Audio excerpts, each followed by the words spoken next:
here and share some thoughts on smart cities and smart citizens with you. And thank you very much for the invitation. I'm glad to share some, let's say, thoughts about, or different perspectives about smart cities that usually cannot be, or which are not shared or cannot be found. So it was a great introduction for Internet of Things as an emerging technology, or they say also concept, whatever you call it. And I agree that this is only the beginning of the next future Internet in terms of technology, and especially in terms of impacts of this technology. And since I have never, up to now, never seen so many numbers on one slide, and you are coming mostly from research and institutes, I hope this will satisfy your desire for having very strict numbers. So, but basically, these are the numbers of which show what is the percentage or level of living people in urban areas or in the cities, and it is growing each year. It probably will grow even more, but somewhere in some place it will end. And mostly when you go to Google or when you do some research and so on, you find smart cities, and you type in smart cities and you find some names of big companies. I think even HP is there, and all other IT companies, and you hear about London, Berlin, Tokyo, New York, and so on. So why this focus? Because cities are becoming more and more important in terms of economy, not the states and the regions, though this is obviously changing. And companies see higher profitability. They can start high enough and go down to the people, and they mostly target developed regions. So what is the problem? Well, basically they miss a lot of people and citizens which are not living in these big cities. And they also may not be solving the relevant problems. But which are relevant problems? Mine, yours. You're living not all in big cities, right? So the idea here is that we can start from to start on the bottom and go up in terms of focusing on smaller cities. So we believe that usually small grows into big, and it means less risk which is involved in such a projects. When you start with on a small scale, you can move quite faster and you are more dynamic.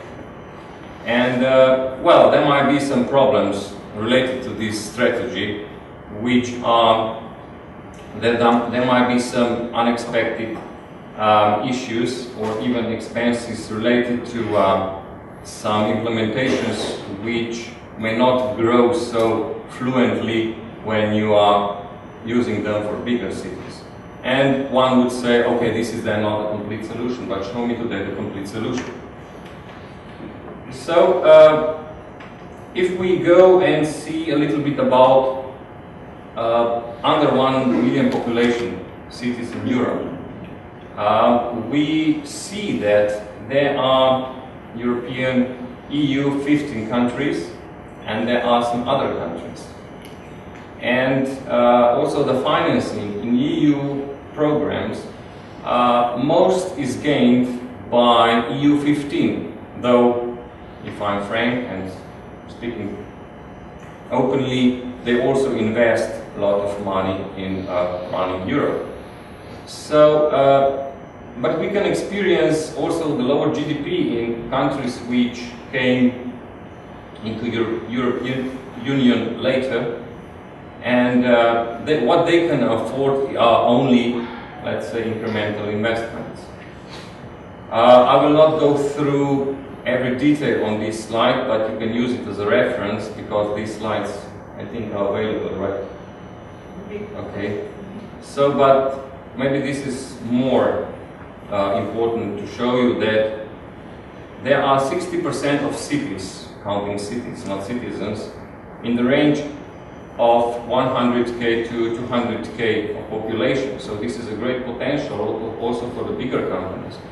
But I don't know how will they scale down if they would like to go in this segment. So, and in the cities which are between 100K to 300K of population, there is 3/4 of all the population in Europe living in these, let's say, smaller or medium cities. So what is the idea here is that the total of citizens living in smaller cities equals the total of bigger cities. And these smaller cities are not addressed equally as bigger ones. And if you go and type into the Google anatomy of smart city, the first hit will be probably still IBM, anatomy of smart city. And you will see the development of mobile phones, internet connections, and so on. But you can see here the same problem, but two different solutions in different types of cities, in different types of work. One, people, well, the problem is how you can get from the point A to point B. You can use a train, and people are using trains, right? In Europe, in Western Europe, and also in not so well-developed world. So, what works for, let's say, the cities we know will probably not work for the cities which have a huge potential to collaborate with them, to provide solutions, but in a different manner. And thank you, all of those who takes responsibility or even not for the crisis, because what I've learned today is that for the invention you don't need money. Actually, you don't have to have money, right? As Ms. Floriancic said, sorry,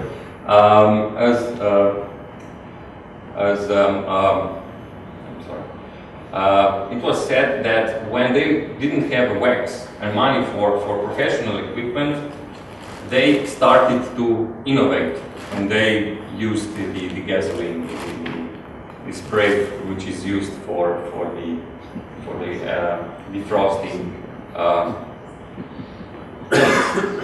So I think that we live in a great time for innovation, and we can additionally be able to innovate and find new solutions or improve the existing ones if we go and meet these markets which sorry, is unexplored. And I will give you just a brief presentation what this is, a 3-minute movie.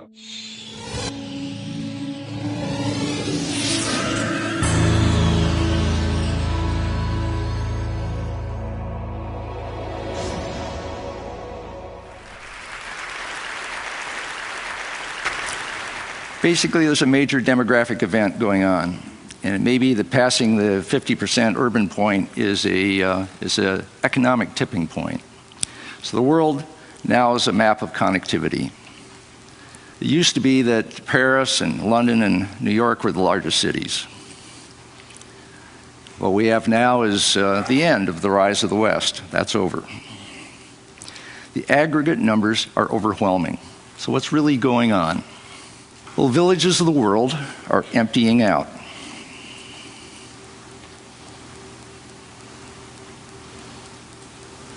The question is why? And here's the unromantic truth. And the city air makes you free, they said in Renaissance Germany. So some people go to places like Shanghai, but most go to the squatter cities, where aesthetics rule. And these are not really people oppressed by poverty. They're people getting out of poverty as fast as they can. They're the dominant builders and to a large extent the dominant designers. They have homebrew infrastructure and a vibrant urban life. 1/6 of the GDP in India is coming out of Mumbai. They're constantly upgrading, and in a few cases the government helps. Education is the main event that can happen in cities. What's going on in the street in Mumbai? Al Gore knows. It's basically everything. There's no unemployment in squatter cities. Everyone works.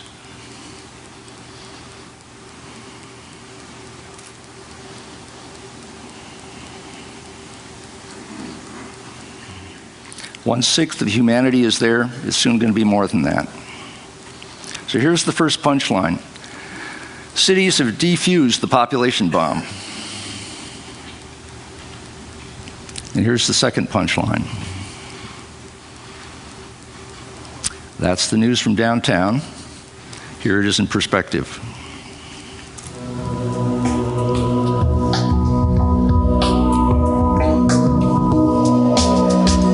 Oh, it's just another day. Just another day. It's just another day on earth.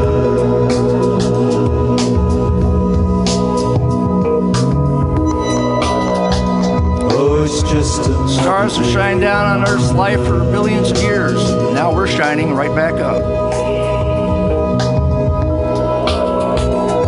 It's just another day on earth. Thank you. Okay, this gives you, I hope, some impression on potential that technology can bring to solve quite large problems on Earth. And as Werner said, yes, this is not about technology. It is spread all over, it is affordable, and prices are lower than ever. It is open and available, and people are working on these problems. They are using these solutions, and they are using also the Internet of Things, because you have sensors all around you. And if today 75% of devices connected to Internet looks like this here, or any smartphone you have, then by 2020 50% of devices connected to Internet would be used in medical, industrial or automotive industries. There will be sensors everywhere. So what is so fascinating about this picture is this small, I don't know how to call it, but this is actually a device. It is a device to measure the level of glucose in your blood. How does this operate? Is that it uses the it takes either your teardrops or your sweat, and it makes a not really very deep research on your glucose in the blood, but you will get some ideas about the level you have in your blood, the level of glucose. And not only this, it is also it has its own autonomous energy power, so it can communicate, this is the third thing, with your iPhone or Android smartphone.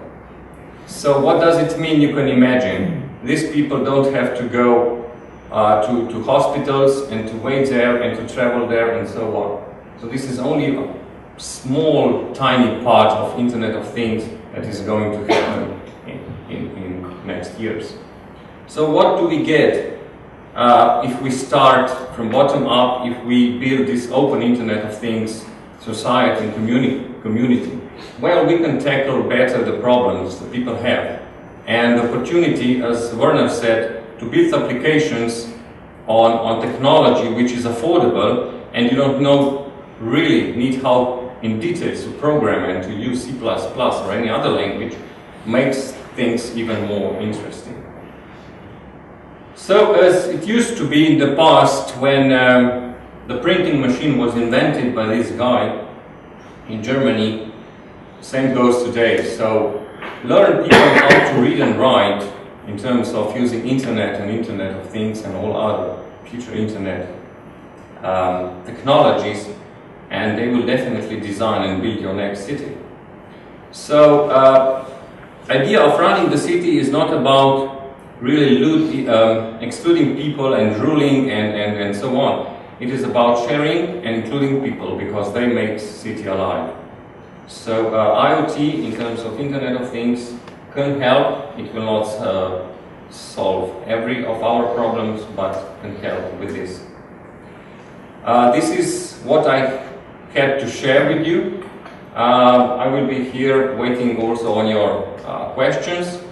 I would also like to invite you to the third edition in consecutive year in November this year. We will have here in the same spot the conference called Living Bits and Things, which is dedicated to finding opportunities, finding values and benefits that Internet of Things technology, connecting devices in Internet, can bring to different areas of our life. Thank you very much.